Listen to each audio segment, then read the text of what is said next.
Kumukulo na guys. Ating tinulang isda na bisugo or lagaw. Lagaw ang tawagin dito sa amin guys. Merong batuan at saka sili, sibuyas. Yan, mga lamas, kamatis. Hintayin na lang natin na maano, ilunod na ito ang ating lukot. Ito ang ating lukot at sibuyas. Mamaya pagluto sa isda, ilunod natin ang ating lukot. Ang sarap na guys. Merong batuan. Masarap yung maasim-asim. Yan.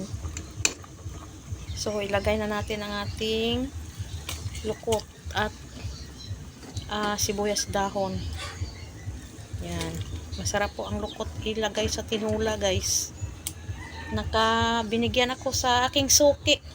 Pinaskuhan. Og lukot. Lukot yung pinaskuhan niya sa akin. Yung gapamaligya dira og sa suki naki sa seafood section sa Escalante sa public market. Tagang salamat sa imong pinaskuhan nga lukot. Na mao na ni akong giluto, gisagol ako sa akong tinula. Lami kay guys, sarap kayo. Na so atong tikman guys ha. Kalami. Kalami guys oy.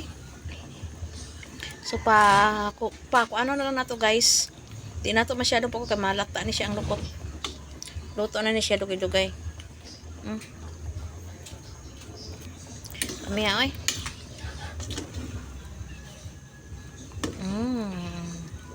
Itong tinulang isda. Salty kaayo ni guys kay wala na siya mantika.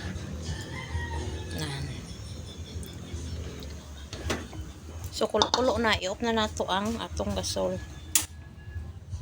Luto na siya, hauno na nato. So luto na guys, maghukad na ta sa ating isda nga may lukot. Butang lang lang. Hindi para doon.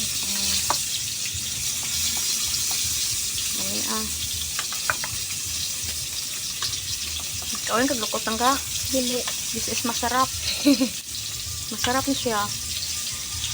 Basta may lukot.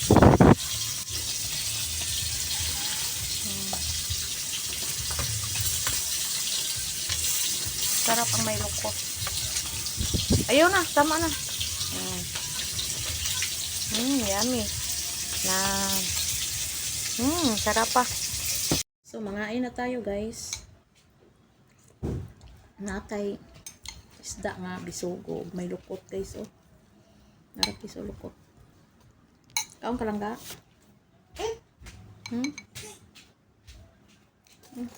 Di man madula. Kami alis. Be, mungkin na lang. Nani dari? Aris oh. Enggak ini tah.